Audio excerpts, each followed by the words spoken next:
Happy weekend to you, folks. Happy day off in the National Hockey League. The calm before the storm. Yes, playoff time is upon us. Little playoff preview pod today. Mike Johnson and Pierre LeBrun getting set to join us in just a minute. We'll make our Stanley Cup playoff picks. Well, at least some of us will. Some of us are opposed to making picks in the postseason, but we'll give Pierre a rough enough time about that. But we're going to bat it around and have a little bit of fun. Got Your Back NHL edition brought to you by Cross Country Canada Supplies and Rentals. They provide equipment and supplies to all facets of the Canadian construction industry. But what sets them apart? That get-her-done attitude. It's a core value of the company. They have it proudly displayed on the walls at their head office. I've been there. I've seen it. It's a great crew down at Cross Country Canada Supplies and Rentals, a big part of some of the biggest construction projects this country does, and proud sponsors here on Got Your Back NHL edition. Happy to you, fellas. Everybody enjoying a day off before we all get crazy? Oh, sounds of summer right there. Cracking a cold one. Beautiful day here in Toronto. There's the sponsorship play right there. What do you got, Pierre?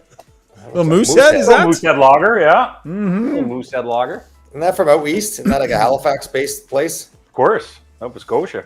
There you go. There you go. Good, Yeah, buddy. Listen. Speak for yourselves. I'm working wrong. today. You guys are floating around having beers and chilling. I'm at work here. What are you doing? What do you got going on, Johnny? I'm at the NHL Network. We're recording playoff previews and stuff. You know, always something. So you got enough going on. And are you? How's your NHL schedule shaping up? Are you allowed? Like, where are you going to be? What you going to be up to? Can you tell us yet?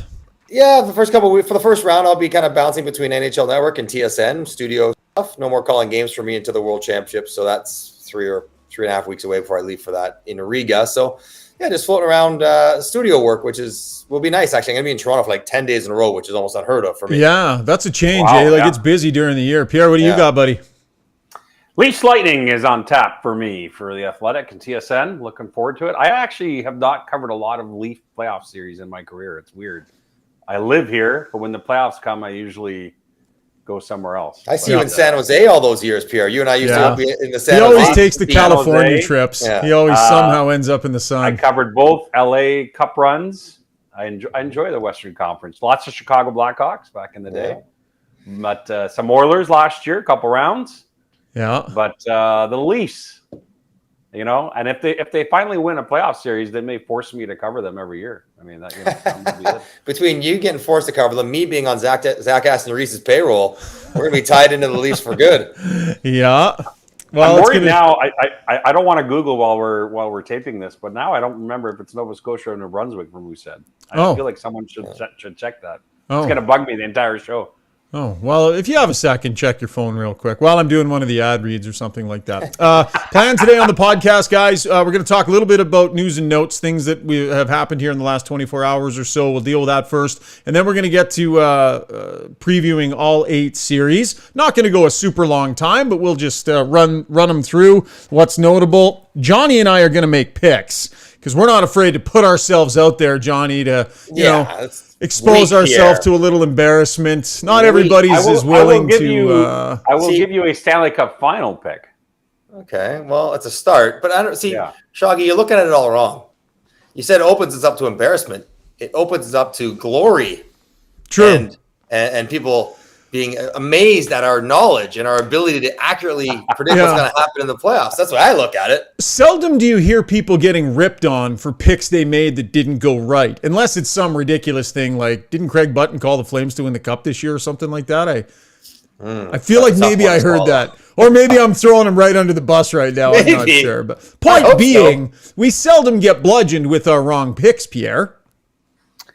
Yeah, no. It's I learned this from Bob McKenzie years ago. He stopped doing picks, and he's my mentor, so I stopped making picks. There you go.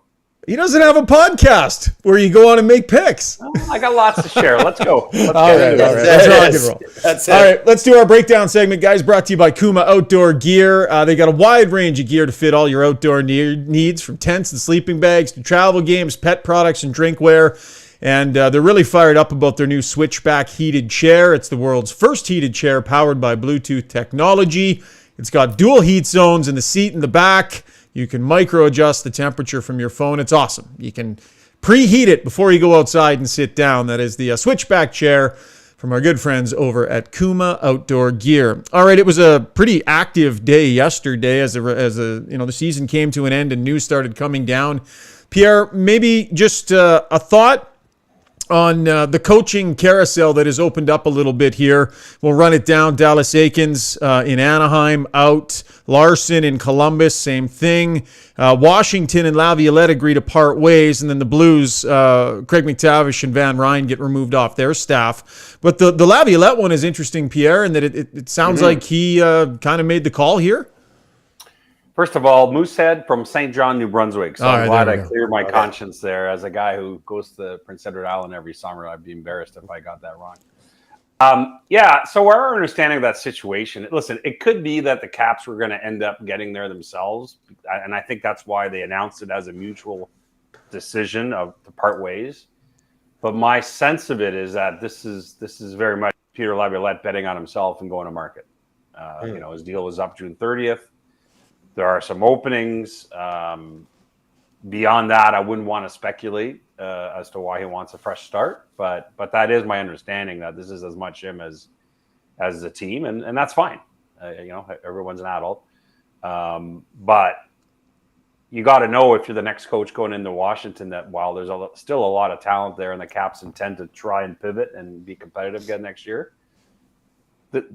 so much of this is about Alex Ovechkin chasing a goals record. And that interests me coaching wise, MJ. If you go in there knowing that that's a big part of this, it's fun. It's going to be one of the big stories, but there's also winning that coaches like to do. So, Yeah, well, you wonder if you can't do both, though. I mean, that would be the challenge of the new coach, right? Like, having Ovi score lots of goals would be part and parcel of trying to win in Washington, the way that team is put together right now anyways. But the only thing I thought is, if you're going to not bring him back, if that's where they're going to get to, you can hardly blame Laviolette for this year.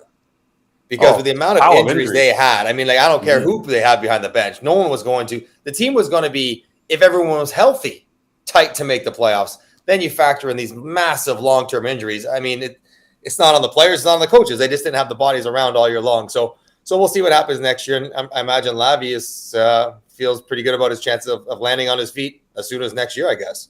Yeah, I mean, we'll see where Columbus and Anaheim goes with their coaching search. Both organizations have indicated to me that these are going to be really wide open. No one, there's no lead horse right out of the bat. Wide open searches here for both the Ducks and the Blue Jackets. But the question is, do they end up gravitating towards an up-and-comer, or do they want the brand name? The number one free agent candidate with the brand name is Peter Laviolette. Three trips to the Cup Finals with 3 different teams, etc. But whether or not those teams who are rebuilding view him as a fit is, I can't answer that right now. Mm-hmm. Does winning the Connor Bedard sweepstakes change your focus on who you bring in as a head coach, Johnny? Do you if that ends up happening, do you get a certain type of coach to handle that situation, or does it matter? I think it probably should. I mean, there's a chance that he's good enough that it would warrant being a factor, not the deciding factor. Like, we got to go get an offensive guy because we got this guy now, as opposed to, if we don't, we're going to go get a defensive coach. I don't know if it's quite to that extent, but if you have a guy who has a history of bad relationships with young players, maybe that's the guy that you want to think twice about before making Connor Bedard, Connor Bedard that is his first coach. Maybe something along those lines. But I mean, you think about Anaheim, whoever goes in there better be a defensive coach. I mean, they gave up 4-something goals a game. They did. Golly, I love you, but that was horrendous defensively. They got to get better at that, Bedard or not.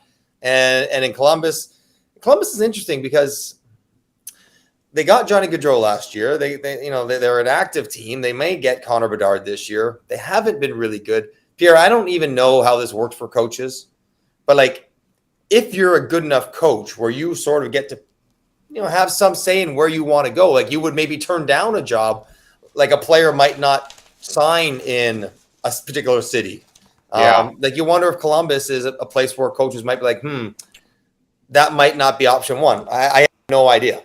So it really comes down to your stature in the coaching fraternity. Like, Pete DeBoer last summer had different options, and he chose Dallas. you don't always get different options as a coach. Sometimes you take what's there. And, I'll give you an example. Andre Tourigny took the job in Arizona a couple of years ago. May not have been the most appealing job ever for a lot of other people with more stature because of the teardown that was coming and the path there in terms of how long it's going to be before they're contenders. But for him, it was his first crack at it. So, of course, he jumped on it. So, it really depends where you are in your career and in the cycle. To Ryan's point, if Anaheim or Columbus get Connor Bedard, that suddenly becomes a more attractive proposition. The thing about Columbus is that, in chatting with Jarmo Kekalainen a couple of weeks ago, they're not viewing this as a long rebuild.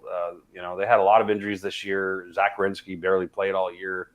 They believe that they're a few moves away from being a lot better. A year ago, they had they finished 10th in the East. They have that second first-round pick, the one they got from LA in the Korpisalo and Gavrikov deal, and they intend to trade that pick to get a top-4 defenseman to replace Gavrikov. So Columbus is hoping to fast-track itself as opposed to where I think there's a more organic thing happening in Anaheim. Right. Interesting. We'll see. And Shaggy, so I don't know the mechanics behind why you let go of 2 assistant coaches but not the head coach. And while assistant coaches are a big part of a team, Mac T and Mike Van Ryan getting let go in St. Louis is always peculiar because it's the head coach. Whatever it happens is on the head coach. I don't think the assistants should probably get too much credit. They probably don't get too much blame. It's odd that they keep the head coach. Not that they shouldn't have, but that they chose specifically just to let go or part ways with the 2 assistant coaches. That also is how bad you got to be that the head coach is okay, but you're not. That doesn't seem particularly fair. Well, Craig Berube signed an extension. I think was it a year ago? Yeah, he's got a couple of years on this. Yeah. So coaches are making more money than ever, and I think there are times where that has an impact on some of these decisions. For example, 2 of the 3 coaches that are gone now from the last 48 hours, Peter Laviolette and Dallas Eakins, were free agents. Their deals were expiring. Brad Larson, fired on Saturday morning, had just 1 more year left on his deal. Mm-hmm. I can't believe that there are people out there thinking, well, we'll see what the new GM in Pittsburgh thinks about Mike Sullivan. Mike Sullivan's extension, which will make him the highest paid coach in the NHL, or at least top 3 at north of $5.3 million, doesn't kick in until 24. Yeah. I don't think he's getting fired. Yeah. No. There's a reason why he's on the search committee for the GM. That's going to be his boss. Yeah. So I think that plays into it, that guys that are either up or just have a year left are easier to replace. Sometimes too. On the Blues too, Johnny, I think there was a pretty significant drop-off in their penalty kill last year to this year. And sometimes those, assistants are in charge of specific things. Right. And but wouldn't surprise me to see Craig McTavish pop up on a television screen somewhere near you sometime here, if not in the playoffs, then maybe next year. And just to wrap up the coaching thing, Ryan, since we were on it, that with Laviolette and Eakins gone right now, we're down to 1 NHL head coach on an expiring deal that's still working, and that's Lindy Ruff in New Jersey.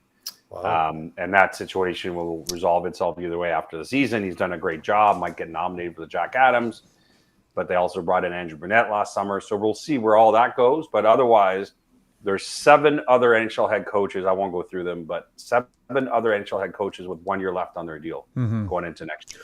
I want to chuck a name out really quick, and then we'll move on. Wherever Bedard ends up going, right? If he goes somewhere where there's an opening, guy that's got some experience working with a generational type player, making sure the power play works around him. Been a head coach before. Softer touch, I think, is the consideration.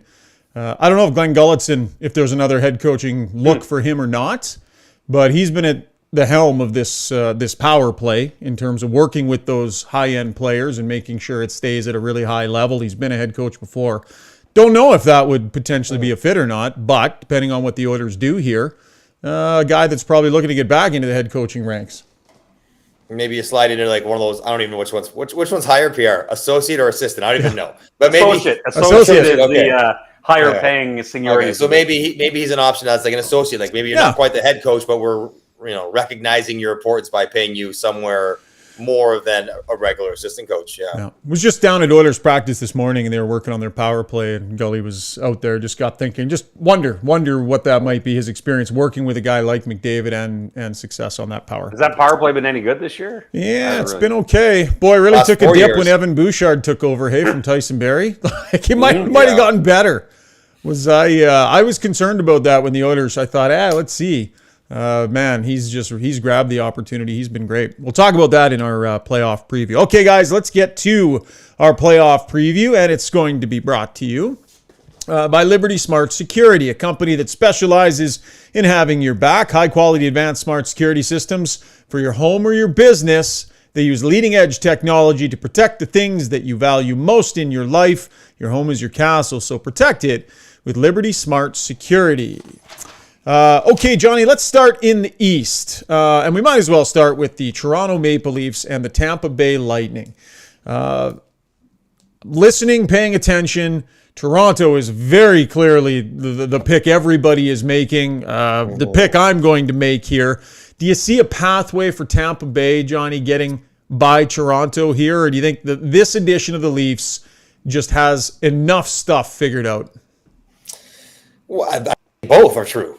I'm picking the Leafs as well. I'll put it out there. Yeah, I think the Leafs are going to win this series. But the path for Tampa, I mean, the easiest and most obvious one is the goaltender. And Andrei Vasilevskiy, the way he can play and the way he has played in the past in the playoffs, and maybe the goaltender on the flip side in Toronto's corner, if Samsonov stumbles or injured or whatever, he doesn't have a great run of playoff success in his past. So the goaltending equation, if it falls decidedly in Tampa's favor, they have a really good chance of winning. The other part would be if the matchup game falls in Tampa's favor, where Cirelli sort of digs into Matthews a little bit, and then whoever Sheldon Keefe tries to play against Braden Point and Kucherov struggle. If that happens, then again, Tampa's got a really good chance.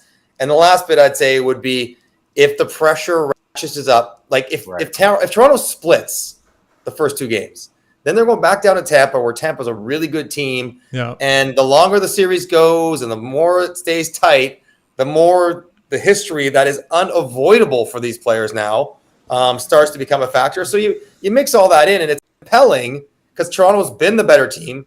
Tampa's been a 500 team for 2.5 months.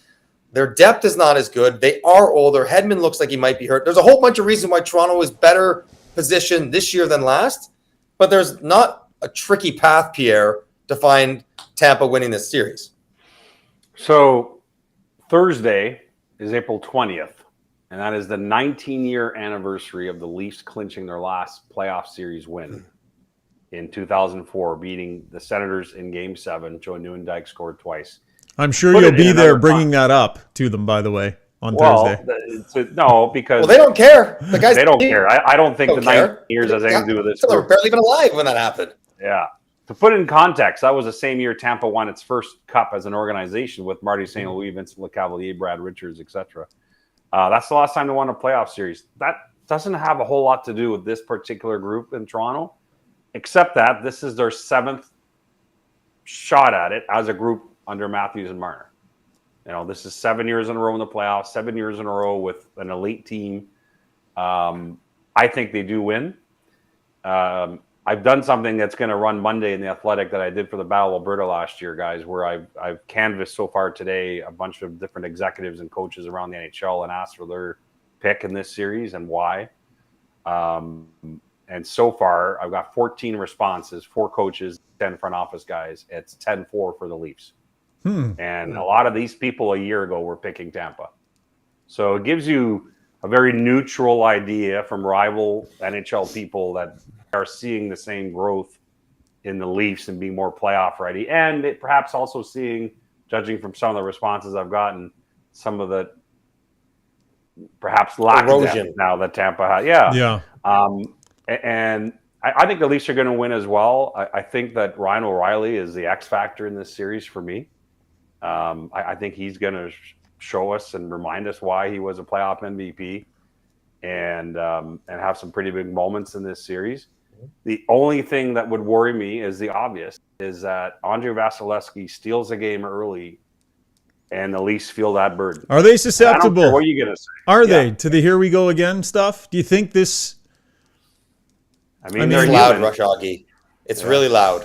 It will it's like, what are you gonna say? They had 11 points. They were 12 points better than Tampa, whatever it ended up being. Yeah. But they're human, and they could try to block it out, and they could turn off their socials, and they can not listen to the radio or podcast or TV. But it is deafening how loud that will get if they get into any kind of tight spot. So, and that's their burden to carry. The guys who've been here for 7 years, as Pierre mentioned, like it's on them to make that go away, and there's only one way to make it go away.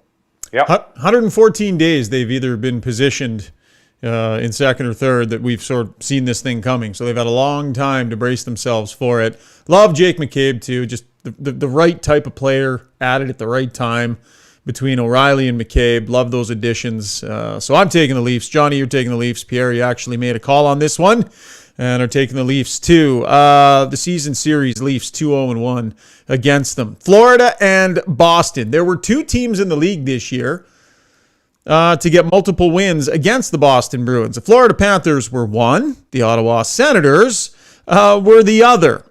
I mean, I don't know. I don't think there's always an upset, but it just, and sometimes when a team has an unbelievable regular season, you feel like, maybe they're susceptible because it just, everything went right during the regular season. But I don't see a pathway here. Boston is just, to me, Johnny, they're just too good. And I don't see potential upset here in this series. Yes, I have Boston winning if we're making our picks right away. Of course, how could you not? But I am of the mind that Florida is not going to be easy for Boston. Right. I think Florida is a strong 5-on-5 team. You look at their underlying numbers, very strong. They haven't had good goaltending. Now, I don't know that they're going to get good goaltending, but if they did, and then they carry that strong 5-on-5 game forward, it gets a little bit sticky. We know the game when it gets chaotic, when it gets emotional, when it gets a little frenetic, Florida doesn't mind that at all. When the game is structured, methodical, emotionless, not that they don't play with emotion, but, just very much under control, Boston will crush them in that game. So the really question is, can Florida get the temperature sort of bubbling in a way that favors them and not Boston? And then I'm assuming, Pierre, that Bob's going to play. Like, the fact that Alex Lyon gave up 5 in his last game against Carolina makes it easier to say, you know what, thank you. We appreciate the playoff. Nice work. Yep. Bob's been sitting there for 10 days, healthy now. He's going to start. And if it doesn't go well, then maybe Lyon gets game 3 or something, but by then the series will be over. But I think Bob's going to play. And if he plays well, Pierre, then I give Panthers a chance. No, I am taking Boston, but it's not out of the question they're going to win some games here and make this a tougher series than some might think. As we tape this, Paul Maurice, the Panthers head coach, hasn't actually tipped his hand on who his goalie will be, which is natural at this time of year. I bet you Alex Lyon does start game 1, and I think that Sergei Bobrovsky is the ultimate bullpen play for game 2 if you lose game 1. That's how I think it's going to play out. I'm not saying I agree with it, but I have a feeling that's what they're going to do because Alex Lyon got them in the playoffs with that late season run. Either way, if you believe in weird, links to past playoff series, when the Tampa Bay Lightning tied the NHL record with 62 wins in 2018-19, the Columbus Blue Jackets, of course, swept them in the opening round. The assistant GM for that Blue Jackets team was Bill Zito, who's now the Florida GM, and the goalie, of course, for Columbus was Sergei Bobrovsky. So I'm just saying, if you're really guaranteeing a Florida victory is what he just did. Yep. Well, no. For a guy who doesn't make predictions, you just made 2. Florida.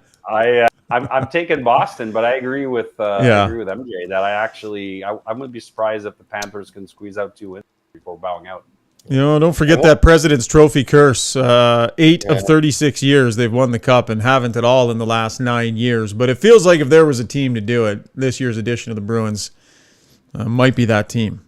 And Shaggy, also just the subplot of Tkachuk and Marchand in the series will be worth the price of admission, because 2 guys who are at the very top of their game in both their ability to play, but their ability to agitate. Yeah. And they'll be going at each other and going at the opposition, and that will be fun to watch. And subplot number 2, who does Ratko Gudas take out in the opening game or 2 for Patrice Bergeron if he can.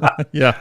Season series 2-2 between those two teams. All right, let's pick up the pace here. New York Rangers and the New Jersey Devils. It's the first time that the Devils have faced the Rangers in a series where they've had the better regular season record. Innocuous little stat, pulled it off the website. The Hughes brothers will be interesting to watch. I got the New Jersey Devils here. I think it's going to be a long series. I just like New Jersey's speed. I like the way the team plays, the additions they made. Johnny, what do you think here, man? I'm with you. I got the Devils. Now, it's funny. I'm around New York, and there's people in this area that I work with that are extraordinarily bullish on the Rangers. Like, they think they are poised to go not just through New Jersey, but 4 rounds. Like, they think they're going to the final, and maybe they have that kind of team. But the series of the season has kind of been back and forth. The Rangers have struggled with the Devils' speed, as have so many teams.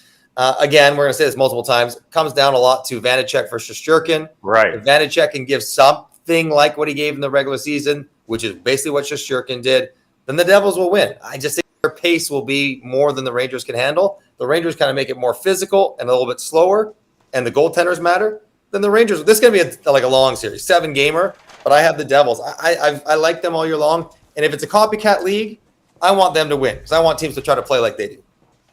I think this is the closest series of all 8 in the first round of the Stanley Cup playoffs. I think this is the most pick-em series of all the series. Honest to God, I think it's a bit of a coin. And I think if you force me to make a pick, which I'm not making officially, but I think Shesterkin would be the difference to me. And part of why I would say that too is that I think you forget how much road the Devils have traveled here in 8 months. They were a team that were completely out of it a year ago, that a lot of people were picking as their surprise team this year. But what exactly does that mean? Like, make the playoffs, get in. They end up being a powerhouse. That's a giant leap in 8 months. And I think they're on their way. I think the Devils are going to be a contender for years now, the way Tom Fitzgerald's built this team. But I think that sometimes you take that giant step and then the playoffs come and it's like, ooh, are we really ready? I wouldn't be surprised if the Rangers won.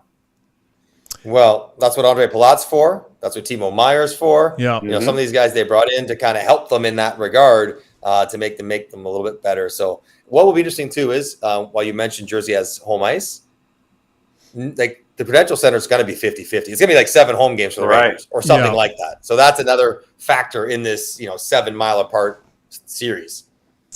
All right, Carolina Hurricanes and the New York Islanders. Canes were 3-1 against the Isles this season. We get into some injury discussion here with Barzal unlikely, Svechnikov, Pacioretty out. Shaggy, Matt Barzal said yesterday he thought he planned on playing. He said he's playing. Oh, did he say that he was playing? So, I saw something this morning that he was not going to be in, but that might be. Okay. I might have read something a few days old. So never mind that. So the injuries, I guess, a little bit more with focus on Carolina with Svechnikov and Pacioretty. I was going to take the Islanders anyways with the criteria that I had. I just love their goaltender, man. I think of all of the guys that can goalie a team, that guy is so good, Sorokin. So I've got it at a longer series, Johnny, 6 games. But taking them, there's always an upset somewhere in the mix. Right. That's the thing. Going chalk never works because it never happens. And yet here I am saying I think Carolina is going to win. But I don't say it with nearly the confidence I would have said it 6 weeks ago. Yeah. And I've been bullish on Carolina. I like the way they play. I believe in Rod Brindamore. I like Freddie Anderson as a person. I want him to kind of prove the doubters wrong. I like when guys, can kind of conquer some hurdles that they haven't climbed before. I'm concerned about the goaltending situation in Carolina. They were scratchy down the stretch. They had a hard time scoring goals. Can you count on your defensemen scoring so much as part of your offensive game plan? I don't know. That seems like a lower risk proposition. And they score a ton. Brady Shea, Brent Burns, Pesci, you name it. But I have Carolina winning. I think it's going to go 7. And again, this would be in the East. If there's going to be an upset, this would be the one. And the Hurricanes struggled to score in the playoffs a year ago. It ended up being their downfall. And so they go out and they add Pacioretty last summer, knowing that he he had the Achilles injury right after. But their thing was, we'll get him back to the playoffs. Unfortunately, gets hurt again. They lose Svechnikov. Huge injury for that team. Like, probably the most dynamic offensive player next to Aho. So offense is a grind, and they tried so hard to get Timo Meier, and you hate to play the what-if game. They tried hard to get Matthew Tkachuk last summer. They were the runner-up team in the trade talks with Calgary on Matthew Tkachuk. Didn't get Tkachuk. Didn't get Timo Meier. I mean, those pieces on this team would have made such a big difference. Not from a lack of trying. Don Waddell has done everything he can to bring in another piece for this team, but it hasn't happened. They got the bad luck with Svechnikov. This will be the lowest scoring series of the first round of the playoffs, I think, because the Islanders struggle to manufacture as well. I think Carolina prevails, but it's going to be close. Second best penalty kill in the league this year, the Carolina Hurricanes. An innocuous stat, they have killed 26 of the Islanders' 27 power plays dating back to 2019. So there's one How for many you. 2-1 games can you get in a series? Yeah. I don't know. We might All find of out. them. All of the games. Yeah. All right, let's shift over to the Western Conference. We will start where I am here in Edmonton. It's the Oilers and the Los Angeles Kings, the hottest team in the league right now. The Oilers go barreling into this series. Pierre, we'll let you get started with this one, my man. We covered a bunch of this one last year. What do you think? Yeah, I think the Oilers win this, but I got to tell you, of all the teams that I didn't want Edmonton to face in the first round, LA was probably it.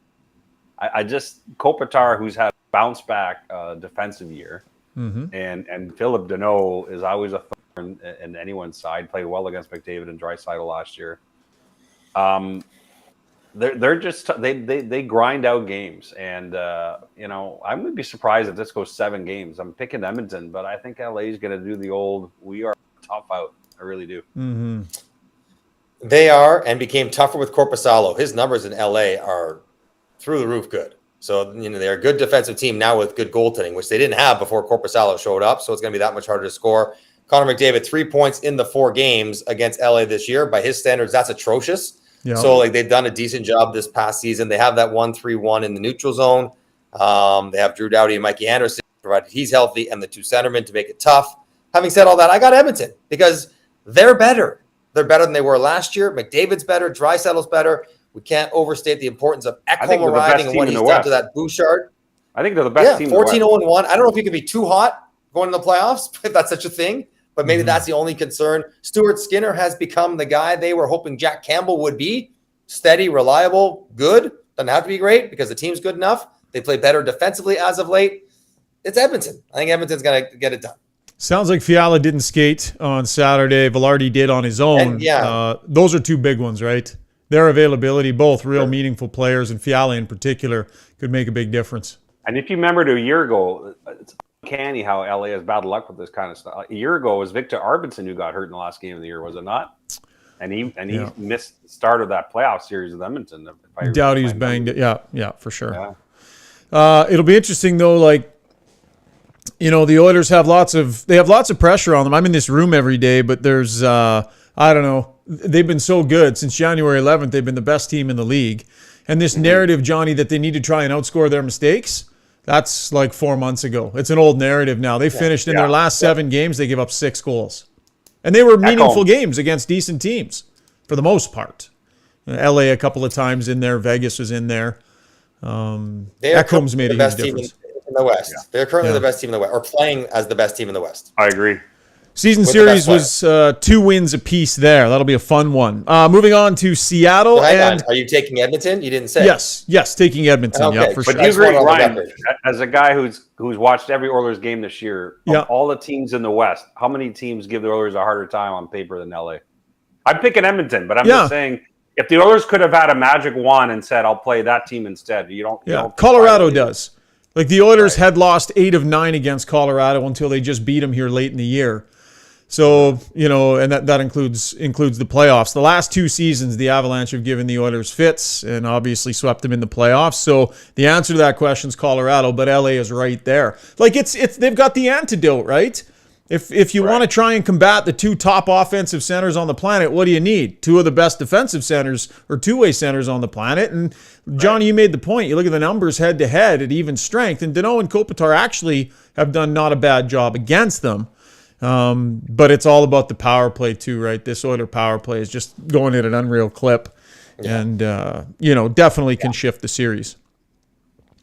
Okay, we were going to go into Seattle and Colorado. I'll let you start here, Johnny. Nathan MacKinnon, third all-time in playoff points per game among players who have played more than 50 games, behind Gretzky and Lemieux.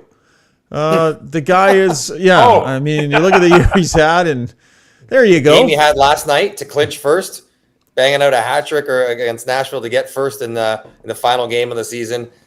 Even without Landeskog, there's going to be enough in Colorado to get through this series. Seattle, amazing year. The strength of their depth. There'll be some goal scoring. This series really comes down to this, to me, Pierre. Seattle will get outplayed, outscored by the top line of Colorado by a ton. No, there is no answer. Nobody has one for Nate MacKinnon ranting in the playoffs. Makar, the rest of them.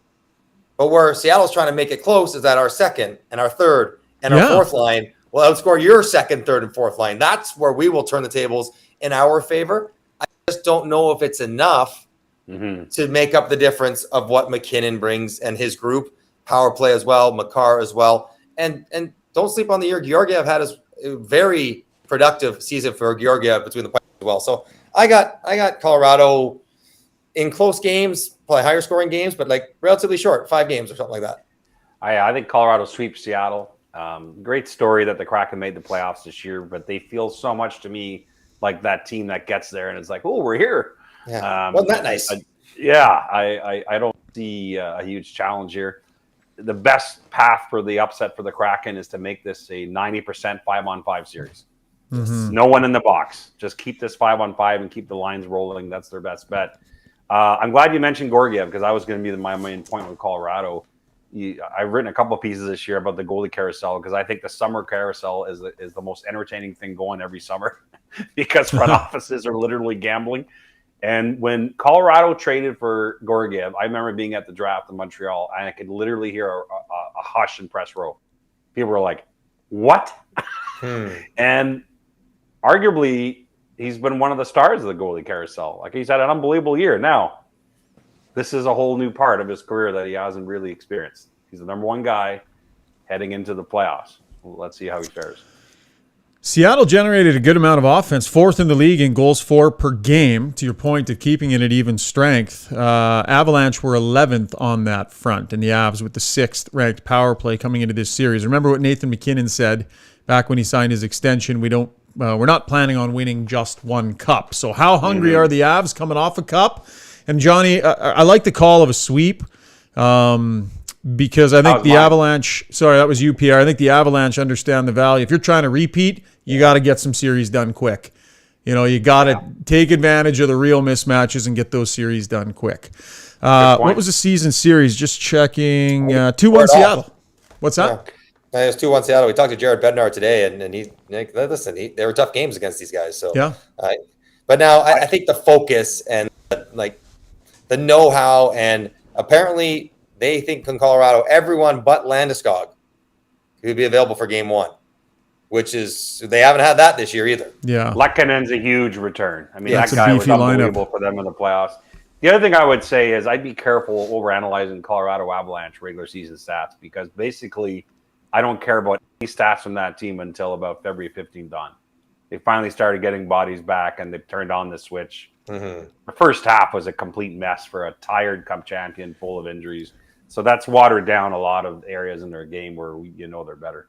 All right, 2 series left. Minnesota and Dallas. The season series was 2 games apiece. It's the second playoff meeting.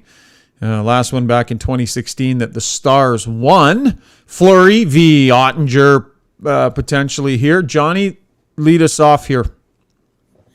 Is it Fleury? That's my first question. Oh, yeah. I was wondering if you'd say that. Yeah. Because I've been on Gustafson, the bus for a while now. The Gus bus? Is that what we're calling it? That's what we're calling it. That's what I'm calling it. He's been the better goalie this year. He's been the better goalie down the stretch. And the parallel to last year, where they brought in Fleury, he played well, and they went with the experienced guy in the first round, and it didn't work. Not that Talbot was inexperienced, but they went with Fleury in the first round. the other guy who had played as well or better because they went with Fleury. And I wonder if they don't go to Gustafsson, partly because it's the opposite of what they did last year, and also because he deserves to play the first game. But doesn't matter. So that's the storyline to me, but I don't know if it matters. I have Dallas winning this series. I look at Dallas and think, what do you need? What are you supposed to need to be a Stanley Cup contender? Well, you need a good goaltender. I think Jake Ottinger is probably the best goalie in the Western Conference, maybe Hellebuck, but he's right there. Yep. You need a star-driven first line. No line in the league scored more 5-on-5 goals with all three guys than Pavelski, Hintz, and Robertson. You need a superstar. Well, yeah, Robertson 111 points or 109, whatever he had. You need a Norris Trophy caliber defenseman. Hello, Miro Heiskanen. He is just that. Like, I think they have so many pieces. Plus Wyatt Johnson with 24, plus Jamie Benn with 30 plus, Tyler Seguin on the third line with 20 plus, with Domi and Dad. They have a lot of stuff to like in Dallas. I like their team. I think they're flying under the radar. I think they win the series, Pierre. So I think, I honestly, like as I said, the Devils Rangers is the closest series for me in the Stanley Cup playoffs. The next closest series to me is this one. I think this is another pick 'em. I don't think home ice will matter a lick. I think every game is going to be one goal. And in the end, I'm going to go with the goalie I'm more comfortable with. And that's not the guy that we know for sure is headed to the Hall of Fame. But rather, I think Jake Ottinger is a difference here at the end of the day for Dallas. Yeah. Remember him against Calgary last year? 64 saves the final game. They lost 3-2 in overtime. Ridiculous. He had a 950. He was out of his mind. 950, and he at lost. Playoff time. Yeah. So he's got some track record there. Yeah, he's incredible. I got the Dallas Stars in a 6-game series. Okay, our final series. So Minnesota's definitely winning. All three of us. Yeah, listen. Yeah, we've had almost all the same picks, which maybe makes for shitty podcasting. But I took the Rangers win forced now unofficially because I don't make picks. Yeah, right. Unofficially. Winnipeg and Vegas. Vegas was 3-0 against the Jets this season. Johnny, we'll lead off with you in this one. Again, keeping in mind, there's usually an upset somewhere along the way. Yeah. I think a lot of people feel like this would be. So here's my case. Okay, the Jets are the weirdest 8th seed of all time. Yeah. Because after 45 games this year, they were in first in the West. Yeah. Right? They're not some team that was scraping by the whole time. Yeah, it was rocky the last third of the season, but then it kind of righted itself the last 5 or 6 games. Yeah. So there's that. I don't know how you want to interpret this stat, but Vegas leads the league in 1-goal victories. Does that mean that they're good in tight games? Sure. Does that mean they're not good enough to not play in so many 1-goal games? Also true. Like, I don't think Vegas is, the powerhouse number 1 seed that most 1 seeds are. They don't blow you out. They play a ton of close games. They're a Cassidy team where it's system and it's defense and it's tight checking. I don't mind Brossoit. He's played very well, was just a star the last week of the regular season. He has familiarity with the Jets, so there's that storyline. Hellebuck's going to have to be excellent. To me, this series comes down to, can Winnipeg and their best players stay patient long enough to not mess up? Because they might have more high-end players up front than Vegas does. But can they stay with it for 7 games and not give up the big turnover, the bad chance, the forced play, whatever it might be? I don't think they can. I don't think they will. And I think the system allows the difference in Brossoit and Hellebuck to be negligible. So I got Vegas in a deep one. But I'm with you, Ryan. Like, I'm taking the number 1 seed. It wouldn't be a massive surprise to me if Winnipeg won the series. And there's an interesting subplot here, if you will, or at least, the sequel to these two teams playing in the playoffs. 2018 was supposed to be Winnipeg's year. They really were the best team in the NHL for a long stretch that year. I covered them in the playoffs that year. Didn't think there was a chance that the expansion Golden Knights could beat Winnipeg in the Western Conference Final, and Vegas smoked them. I'm just saying a lot of those Winnipeg players are still on that team. Yeah. And this would be the ultimate payback for a lot of those Jets players, because that was the year. 2018 was the deepest Winnipeg team. All the stars were aligned, and they did not win when it mattered against Vegas Golden Knights. So there's an easy story to write there if you're looking for that narrative. But I just don't see a Jets team that played good enough hockey in the second half of the season. I'm a huge believer about the second half as the real indicator. and the Jets were a mess for a lot of it. I think Vegas wins. Yeah, Jets have been up, they've been down, they've been almost left for dead, fighting their way back. Lots of emotion internally, lots of things changing, lots going on there. But they get there, and I think they're ready to steel themselves. And I think that Connor Hellebuck is going to be what we're talking about in that first round series. So I will take the upset because, I mean, you have to take an upset somewhere. And to me, this is the obvious one for me. So I am the lone guy going Winnipeg. You think about the tighter the margins, the easier an upset can happen. Bad bounce, good power play, good goaltending, right? So you think about Carolina Islanders, that feels like a tight margin series, even though Carolina's a better team. Yeah. Vegas, Winnipeg feels like a tight margin series just because they don't score. The better team doesn't score easily. Yeah. They score a lot. So it keeps the lesser seed around more, which mathematically would shorten games and offer up a greater chance for an upset. So yeah, not the worst call you've ever made, Shaggy. Thank you. Wow. Yeah. Pierre, did I just get a compliment from Johnny? Backhand as it was. It was back. I'll take it, man. I'll take your backhanded call. I'm just going to write down the date here. Compliment. I took that as a compliment, Pierre. Yeah, you should have. Yes, it was. Okay, you were complimenting me. Now you're probably going to beat me down because I have a bad idea that I'm going to throw out there as we wrap up the podcast today. So by finishing first, we got to do our Stanley Cup final predictions. Oh, you want to do what? We're going to pick it all the way through? Okay. Man, for a guy who didn't want anything to do with the predictions, you've been all over the predictions today. Yeah, but they're unofficial. Stanley Boston Cup final completes the dream year over Edmonton. Interesting. That's mine. I'm halfway there with you. I'm going to take the Edmonton Oilers winning the Stanley Cup over in Toronto over the Maple Leafs. Oh my God! Oh my Clip God! that. Can I get that to Twitter? I got to get that to Twitter right now. Yeah, all Canada Stanley Cup. The Oilers have a parade in Connor McDavid's old stomping grounds. Yeah. Oh my goodness. Unreal. Yeah, Wow. it's really hard as the Edmonton reporter when the team that you cover is a favorite because even if you think they have a chance, you're like, do I look like the homer by taking them? So I kind of struggle with that a little bit. It would just be easy for my credibility to go, Boston's going to beat them. But the other part of me says, and I think it'll be an Edmonton-Boston final, if Connor McDavid and Leon Draisaitl get to the Stanley Cup final for the first time, even remotely healthy, I just don't think any team beats them.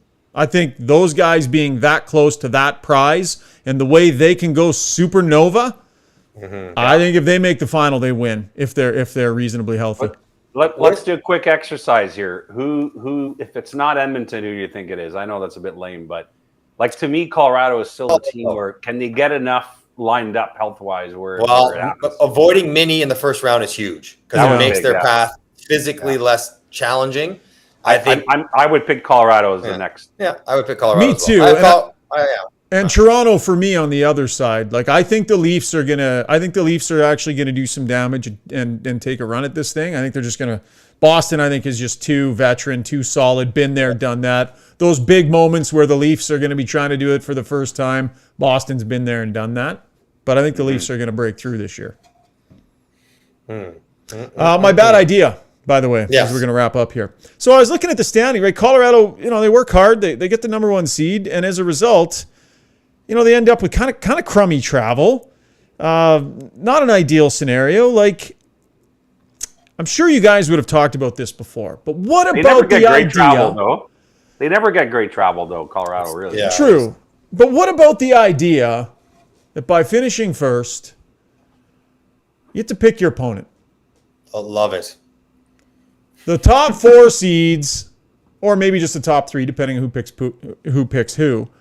You get to call your shot. So naturally, you get a choice. It lines up, the way that it normally would, but each team, do you want to make a different selection? So you can either go, no, status quo, we'll just take the status quo based on the standings, or you can make a call. I think it would be spectacular drama. Phenomenal. It would be. Feels a little minor league-ish, like a little gimmicky, as it is. It's your idea, so it's very gimmicky. But it would be amazing bulletin board. Like I think, if if somebody's hurt, we'll take them. Or if you have a great success, or we take them, or whatever. But it would be the ultimate bulletin board material. Imagine if you're Vegas and you're like, you know what, we don't want to take whoever, Winnipeg, we'll take the Kings. Yeah. And then you're like, what the what are you talking about? So yes, I'm all for the chaos, which that would absolutely bring. But I would be fearful that there'd be so many conservative. Nobody want to ruffle any feathers. They would just go by the standings. But so I like it. I predict with a lot of confidence that if this scenario ever played out, where the league allowed the top seeds to pick who they played, not a single team would change what the standings originally gave them. But that would be okay. This is the thing. You don't implement it because you think it's going to be mayhem every year. If 95% of the time they just went with it. But what about that one time? What about that one time where a team goes, hold the phone here. Don't go booking your flights just yet. Right. We're going to take them. For instance, for real, if you could do this and Boston was willing to, it would shock me for having Boston to choose the Islanders ahead of the Panthers. Right. Like that would make sense. More predictable game flow in that matchup series for them. Yeah. So less helter-skelter. Hey, yeah. As we talk about it more, Johnny, I'm feeling like, maybe there's some meat on the bone. Maybe this isn't as minor league as you made it sound. Maybe this is. You guys know, hockey people, that's why we get more people like Rishaug running the show. Yeah. Like I guarantee you, innovators. John Cooper, one of the disruptors. brilliant coaching minds in this league. John Cooper is going to feed off everyone picking the Leafs. Oh, he already has. He already has. This is going to be gold for John Cooper heading into this series. I'm telling you right now, and that's what hockey people feed off. The whole respect angle, and it's so. I just think to that teams would be so scared to give a team motivation, and that's why it almost never happened. But imagine when it did. But think of what we just said. Somehow them picking against you is gonna. It's the playoffs. How much more motivation can you even muster? Shouldn't you already be at max capacity? What the hell are we talking about? You would think. I would think.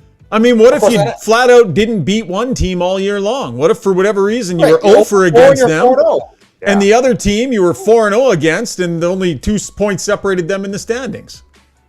I don't know. I mean, travel will be the only excuse you can maybe see where a team says, we just don't want to travel that much, so we're picking this team. Yeah. Interesting. And then you would give the mental edge, if you don't go with the standings and you pick a different team than the team you avoided, if you end up having to face them, they want got your number already. They got your number already.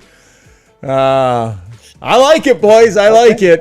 All right. Pierre, you'll be at the next GM meeting. Board of Governors. We're making the pitch, Shoggy. Breakers, you and I will be there. Sounds good. I'm trying to get the hockey back into the late 80s where we start the playoffs in the first week of April and award. Yeah, you're going the other way. 31st. One thing at a time here. Okay, I'm trying to get our summers back here, boys. Yeah. And getting free agency the hell off of Canada Day. That's another big one, too. All right, Pierre. You carry that flag for us. Great job today, guys. Thanks. Enjoy the rest of your weekend.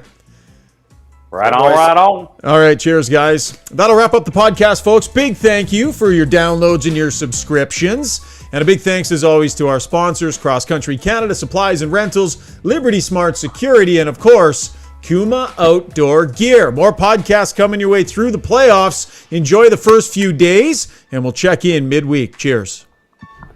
We want to tell you about a truly Canadian company. Cross Country Canada Supplies and Rentals provides equipment and supplies to all facets of the Canadian construction industry. But what sets them apart is their get-her-done attitude. It's a core value of their company. I've been to the offices. I've seen how they proudly display that on the wall at each branch. Every one of the staff members lives by the get-her-done formula to ensure they'll never let their customers down. They'll bend over backwards to get their clientele what they need when they need it. They don't make excuses. Cross Country Canada takes great pride in this attitude, and they truly believe that the success of their customer is their success. You can't get much more Canadian than that.